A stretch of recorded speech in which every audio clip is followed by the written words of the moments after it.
프랑스 파리의 한 중식당. 식당 주인으로 보이는 프랑스인 여성이 동양인 손님과 다투고 있는데요. 동양인 손님이 레시피를 알려달라고 하자 주인이 소리칩니다. 왜 말도 안 되는 소리를 하는 거야? 레시피를 내가 어떻게 알려주라고. 이래서 내가 한국인들과는 상종도 하기 싫다니까. 오늘의 사연은 프랑스 파리 대학생인 잔느 씨의 사연입니다. 안녕하세요. 잔느라고 합니다. 모든 것이 시작된 파리의 번화한 거리로 돌아가 보겠습니다. 저는 파리 제1대학 판테온 소르본에 재학 중이던 대학생으로 열심히 공부하며 큰 꿈을 꾸고 있었습니다. 하지만 제 삶이 책과 강의만 있었던 것은 아니었어요. 특히 한국 이웃을 바라보는 엄마의 고정관념 때문에 가정에서 많은 어려움을 겪었습니다. 저희 어머니는 강인한 분이셨어요. 우리 동네에서 중국집을 운영하셨죠. 그것은 어머니의 자부심이자 기쁨이었지만 한국인에 대한 어머니의 의견이 시들해지기 시작한 곳이기도 했죠. 어머니는 우리 동네로 이사온 한국인들이 시끄럽고 마을 규칙을 지키지 않는다고 말하곤 했어요. 저는 어떻게 받아들여야 할지 몰랐어요. 제게는 충분히 착해 보였거든요. 한국인에 대한 이야기가 나올 때마다 집안 분위기는 약간 긴장감이 돌았습니다. 엄마는 그들이 식당에서 소란을 피우거나 무례하게 굴었던 일들을 떠올리곤 하셨죠. 엄마는 그들이 문제라고 확신하셨고 제가 어떤 말을 해도 엄마의 마음을 바꿀 수 없었습니다. 하지만 저는 조금 다르게 생각했습니다. 대학에서 운 좋게도 멋진 한국인 친구들을 만났어요. 그들은 유학생이었고 제가 몰랐던 한국 문화에 빠지게 해주었습니다. 저와 함께 밥을 먹고 꿈에 대해 이야기하며 공부도 도와줬어요. 그 친구들과의 우정을 통해 K-팝과 한국 드라마를 소개받게 되었죠. 정말 신세계를 발견한 것 같았어요. 한국 드라마를 처음 봤을 때가 기억납니다. 비 오는 오후였는데 저는 작은 아파트에서 핫초코 한 잔을 들고 웅크리고 있었어요. 드라마는 서울에서 삶과 사랑을 탐색하는 친구들의 이야기를 다루고 있었죠. 패션, 음악, 감정 표현 방식 등 이전에 본 것과는 너무 달랐고 모든 것이 너무 매력적이었어요. 친구들은 저에게 K-팝도 소개해줬어요.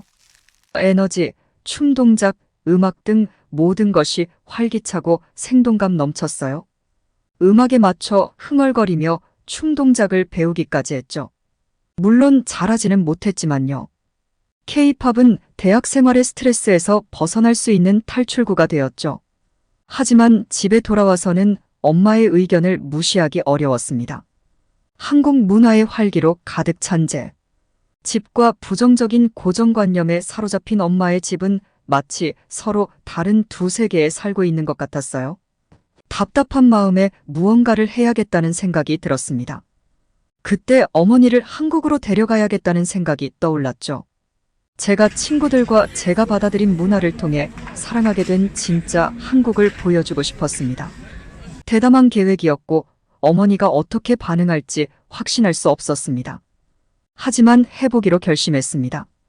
그렇게 저는 파리의 대학생이었고 세상은 점점 더 커져만 갔습니다. 모든 것은 대학에서 만난 한국인 친구들로부터 시작되었습니다. 그들은 마치 신선한 공기처럼 제 파리 생활에 한국의 한 조각을 가져다 주었습니다. 어느 날 친구들이 저를 K-팝 댄스 워크숍에 초대했어요. 처음에는 망설여졌어요. 대중 앞에서 춤을 추는 것이 제 취향이 아니었거든요. 하지만 그 공간의 에너지는 전염성이 있었어요.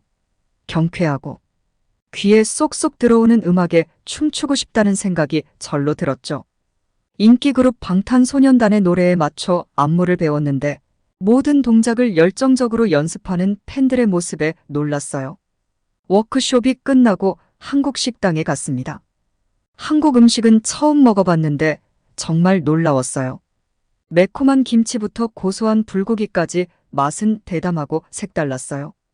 우리는 전통적인 낮은 테이블에 바닥에 앉았고 친구들이 젓가락질하는 법을 가르쳐 주었습니다. 처음에는 서툴렀지만 친구들이 인내심을 갖고 격려해줬어요. 한국 문화에 대해 더 많이 배울수록 더 많은 것을 알고 싶었습니다. 시간이 날 때마다 한국 드라마를 보기 시작했습니다. 사극부터 현대 로맨스까지 다양한 한국 드라마를 통해 한국인의 삶의 다양한 면모를 엿볼 수 있었죠. 특히 프랑스에서의 제 경험과는 다른 가족과 우정을 묘사하는 방식에 끌렸어요. 어머니는 제 변화를 눈치채셨어요. 집에서 K-팝 음악을 틀어놓곤 했고 주방에는 제가 재현해낸 한국 요리의 향기가 가득해지곤 했죠. 엄마는 처음엔 회의적이셨고 저의 새로운 관심사에 대해 대수롭지 않게 말씀하시곤 하셨죠. 하지만 어머니가 호기심이 많다는 것을 알 수 있었습니다. 어느 날 저녁 저는 제가 보고 있던 한국 드라마를 보여주기로 했습니다. 놀랍게도 어머니는 저와 함께 앉아서 드라마를 보았습니다. 어머니는 별다른 말을 하지 않았지만 코믹한 장면에서 웃음을 터뜨리고 등장인물에 대해 질문하는 것이 눈에 띄었습니다. 작은 발걸음이었지만 승리한 것 같은 기분이 들었습니다. 대학 학기가 진행되면서 한국 친구들은 저에게 두 번째 가족 같은 존재가 되었습니다. 시험 스트레스와 향수병에 시달릴 때 제 곁에 있어줬어요. 우리는 서로의 문화와 희망, 꿈을 공유했습니다. 한국 문화뿐만 아니라 삶과 우정에 대해 이해하고 성장하는 시간이었습니다. 하지만 이 모든 긍정 속에서도 저는 슬픔을 느낄 수밖에 없었습니다. 제가 한국 문화에서 본 것을 엄마도 보셨으면 좋겠다는 생각이 들었습니다. 제 삶에서 느꼈던 따뜻함과 기쁨을 엄마도 경험하셨으면 좋겠다고 생각했어요. 그때 저는 함께 한국을 방문해야겠다고 결심했습니다. 제 눈으로 한국을 보고 한국의 아름다움과 사람들을 직접 경험하게 해드리고 싶었습니다. 그렇게 한국 여행 계획이 구체화되기 시작했습니다. 그 여행이 우리 둘의 삶을 상상도 못했던 방식으로 변화시킬 모험이 될 줄은 미처 몰랐습니다. 그 식당은 제게 제 두 번째의 집과도 같았어요. 파리의 아늑한 구석에 자리 잡은 그곳은 다양한 맛과 문화가 어우러진 곳이었죠. 어머니는 그곳에 정성을 쏟으셨고 그 정성이 고스란히 드러났죠. 하지만 우리 지역의 한국 커뮤니티가 성장하면서 긴장이 고조되기 시작했습니다. 어느 날 저녁 한 무리의 동양인 유학생들이 들어왔습니다. 그들은 밝고 활기찼고 음식을 맛보고 싶어하는 것이 분명했습니다. 하지만 그들이 메뉴에 없는 특별한 요리를 요청하면서 상황이 복잡해졌습니다. 완벽주의자인 어머니는 망설이셨죠. 메뉴에 대한 자부심이 강하셨고 변화를 주는 것을 좋아하지 않으셨죠. 양쪽에서 좌절감이 커지는 것이 보였습니다. 언어 장벽도 도움이 되지 않았습니다. 유학생 중 한 명으로 보이는 사람이 과제를 위해 딤섬 요리 레시피를 요청했을 때 상황은 더욱 악화되었습니다. 레시피에 대한 자부심이 강한 어머니는 단호하게 거절했습니다. 유학생들은 그 이유를 이해할 수 없었고 불쾌감을 느꼈습니다. 언성이 높아졌고 식당 분위기는 긴장감이 돌았습니다. 저는 거기 서서 찢어지는 느낌을 받았습니다. 한편으로는 엄마의 입장을 이해했습니다. 어머니의 레시피는 어머니의 보물이자 유산이었으니까요. 하지만 다른 한편으로는 관광객들에게 공감이 느껴졌습니다.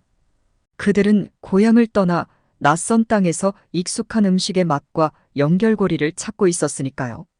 지금 와서 생각해보니 그 사람들은 중국인이나 일본인으로 추정되었습니다. 한국은 딤섬보다는 만두를 좋아하니까요. 그날 밤 식당이 문을 닫은 후 엄마와 나는 긴 대화를 나눴어요.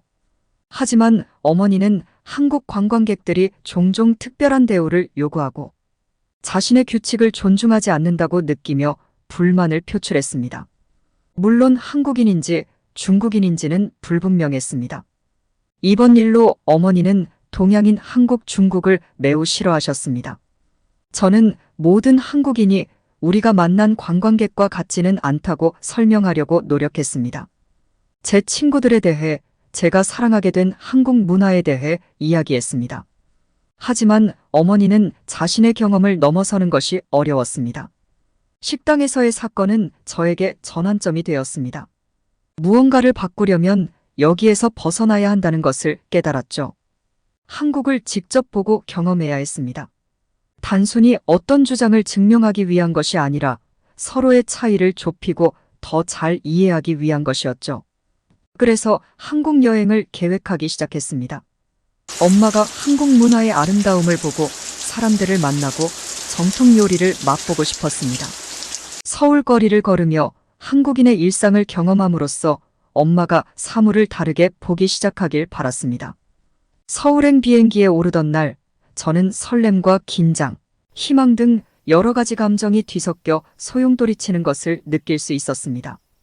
반면에 엄마는 무엇보다 걱정이 많으셨어요. 일본을 제외한 아시아 여행은 처음이셨고 무엇을 기대해야 할지 모르셨기 때문입니다. 인천국제공항에 도착하자마자 엄마의 놀란 표정을 읽을 수 있었습니다. 공항은 세련되고 효율적이며 최신 기술로 가득 찬 경이로움 그 자체였습니다. 로봇이 돌아다니며 승객을 도와주고 모든 것이 깨끗하고 잘 정돈되어 있었어요. 쉽게 감탄하지 않으시던 어머니는 미래로 들어온 것 같다고 속삭이셨어요. 우리는 택시를 타고 서울에 있는 호텔로 향했습니다. 도시 풍경은 현대적인 고층 빌딩과 전통 한옥이 조화를 이루고 있었습니다. 거리는 활기로 넘쳤고 도시의 밝은 네온 사이는 매혹적이었습니다. 한국에서의 첫 식사는 전통 한식당에서 했습니다. 파리에서 친구들과 함께 했던 것처럼 낮은 테이블에 바닥에 앉아 식사를 했습니다. 매콤한 김치부터 지글지글 끓는 비빔밥까지 맛과 식감의 교양곡이 펼쳐지는 음식이었어요. 요리사인 어머니는 독특한 향신료의 조합과 음식이 나오는 방식에 흥미를 보이셨어요. 다음 날 우리는 도시를 탐험했습니다. 웅장한 건축물과 수문장 교대의식으로 역사가 살아 숨쉬는 것 같았던 경복궁을 방문했습니다. 우리는 전통 공예품과 찻집으로 유명한 인사동을 거닐었습니다. 엄마는 정교한 도자기와 한지의 섬세한 아름다움에 매료되셨어요. 어머니를 감동시킨 것은 사람들의 친절함이었어요. 가는 곳마다 사람들이 예의 바르고 친절했어요. 길을 잃었을 때 한 젊은 부부는 우리가 목적지를 찾을 수 있도록 도와주었습니다. 그들의 따뜻함과 친절함은 엄마가 가지고 있던 고정관념과는 완전히 대조적이었습니다. 하루가 끝나갈 무렵 우리는 작은 공원에서 한강에 반사되는 도시의 불빛을 바라보고 있었습니다. 평화로운 순간이었고 엄마가 지금까지 경험한 모든 것을 되돌아보는 모습을 볼 수 있었습니다. 그날 밤 호텔로 돌아온 엄마는 서울이 상상했던 것과는 전혀 다르다고 인정했습니다. 고정관념과 오해를 넘어 한국 문화의 복잡함과 풍요로움을 깨닫기 시작한 것이죠. 화려한 도시 생활과 대중문화로 유명한 강남은 지금까지 방문했던 전통적이고 역사적인 장소와는 극명한 대조를 이루었습니다. 이 번화한 지역에 들어서자 우뚝 솟은 고층 빌딩과 고급 상점, 활기가 넘치는 거리가 저희를 맞이했습니다. 젊고 스타일리시하며 활기찬 분위기는 현대 한국의 진정한 모습이었습니다. 저희는 유명한 강남역 일대를 탐험하기로 결정했습니다. 거리에는 트렌디한 카페, 패션 부티크, 뷰티숍이 줄지어 있었습니다. 최신 스타일을 입은 사람들로 가득해 마치 라이브 패션쇼장을 걷는 것 같았어요. 평소 패션에 관심이 많으셨던 어머니는 이곳 생활의 자연스러운 일부인 것 같은 스타일과 우아함에 깊은 인상을 받으셨어요. 걷다가 한 무리의 젊은 한국 여성들이 함께 수다를 떨며 웃고 있는 모습을 발견했습니다. 그들은 스타일리시하고 자신감 넘쳤고 엄마는 자신이 가지고 있던 고정관념과는 전혀 다른 모습에 감탄하지 않을 수 없었습니다. 이 여성들은 단순히 유행에 뒤처지지 않고 우아하고 활기차게 자신을 가꾸는 모습이 매혹적이었습니다. 항상 어머니의 식당에 오는 사람들은 그냥 촌스러운 사람들이 많았으니까요. 점심시간에 우리는 맛있는 정통 한식으로 유명한 현지 유명 식당으로 향했습니다. 식당은 꽉 찼지만 분위기는 친근하고 따뜻했습니다. 잡채와 닭감정과 같은 음식을 맛보면서 엄마는 주인장과 대화를 나누기 시작했습니다. 어머니는 레시피와 요리 기술이 궁금했습니다. 주인은 엄마의 관심에 기뻐하며 음식과 그 문화적 의미에 대한 이야기를 들려주었습니다. 오후에는 K뷰티 매장을 방문했습니다. 한국 뷰티 제품은 전 세계적으로 유명했고 엄마는 그 소란이 무엇인지 궁금해하셨습니다. 매장은 천연 성분과 혁신적인 기술에 중점을 둔 스킨케어와 화장품의 원더랜드였습니다. 친절한 판매 직원이 여러 제품을 사용해보고 그 효능을 설명해 주었습니다. 엄마는 한국의 미용 수준이 낮을 거라고 생각했던 것과는 달리 제품의 다양성과 품질에 놀라워했습니다. 날이 저물어 저녁이 되자 저희는 강남의 화려한 도시 풍경이 내려다 보이는 루프탑 카페에 도착했습니다. 조용히 사색에 잠기는 순간이었습니다. 엄마는 한국에 대한 자신의 생각이 편협하고 일방적이었다고 고백했습니다. 강남의 활기찬 모습과 사람들의 우아함, 문화의 세련됨을 보고 눈을 뜨게 되었다는 것이었습니다. 그날 밤 호텔로 돌아오는 길, 우리 사이에는 서로에 대한 이해와 감사의 마음이 가득했습니다. 우리는 그날의 일과 우리가 만난 사람들, 그리고 우리가 공유한 경험에 대해 이야기했습니다. 이번 여행이 단순히 한국에 대한 어머니의 생각을 바꾼 것 이상으로 우리를 더 가깝게 만들고 오랫동안 존재했던 간극을 메워주고 있다는 것이 분명했습니다. 우리의 여정은 서울의 현란한 도시를 벗어나면서 계속되었습니다. 푸른 들판과 전통 한옥마을, 고즈넉한 사찰이 곳곳에 자리한 고요한 한국의 시골을 탐험하기로 했습니다. 역사와 전통의 이야기가 속삭이는 색다른 한국이었어요. 가장 기억에 남는 경험 중 하나는 전통 한옥마을을 방문한 것이었습니다. 기와 지붕이 하늘을 향해 우아하게 휘어진 우아한 한옥들이 늘어선 좁은 골목길을 걷는 동안 마치 과거로 돌아간 듯한 기분이 들었습니다. 자연과 조화를 이루며 지어진 한옥의 소박함과 아름다움에 감탄이 절로 나왔습니다. 한옥 게스트하우스에서 요라고 불리는 바닥 침구에서 잠을 자기도 했는데 참신하면서도 놀라울 정도로 편안한 경험이었습니다. 산속에 자리 잡은 사찰에서 하루를 보냈습니다. 조용히 사색하고 명상하는 하루, 번잡한 도시 생활에서 잠시 벗어날 수 있는 기회였습니다. 명상, 파도, 마음 챙김 식사 등 스님들의 일상을 체험하는 템플스테이 프로그램에 참여했습니다. 울창한 산을 배경으로 펼쳐진 사찰의 평화로움은 우리 영혼의 향유와도 같았습니다. 이 평온한 순간에 엄마와 저는 가장 진심 어린 대화를 나누었습니다. 어머니는 그동안 한국과 한국 사람들에 대해 가졌던 오해에 대한 생각을 나누셨습니다. 제한된 교류로 너무 성급하게 판단했던 것에 대해 후회하기도 하셨습니다. 한국 문화의 깊이와 풍요로움을 직접 목격하면서 어머니는 자신의 생각을 다시 생각하게 되었습니다. 한국 전통 요리를 맛보며 미식 여행도 이어졌습니다. 음식은 맛뿐만 아니라 균형과 조화를 중요시하는 한식의 철학에 대해 배웠습니다. 비빔밥과 삼계탕과 같은 요리를 맛보았는데 각 요리에는 땅과 사람에 대한 고유한 이야기가 담겨 있었습니다. 어느 날 저녁에는 국악이라는 한국 전통 음악 공연에 참석했습니다. 카야금과 판소리와 같은 전통악기 소리가 울려 퍼지는 선율은 잊을 수 없을 정도로 아름다웠습니다. 한국의 영혼을 음악적으로 표현한 공연이었고 저희에게는 깊은 인상을 남겼습니다. 여행이 막바지에 다다를 무렵 저는 엄마의 깊은 변화를 볼 수 있었습니다. 회의와 거부감으로 여행을 시작하셨던 어머니의 눈빛에는 존경과 감탄이 가득했습니다. 한국은 더 이상 멀고 오해의 소지가 있는 땅이 아니라 아름다움과 깊이, 따뜻함이 있는 곳이 되었습니다.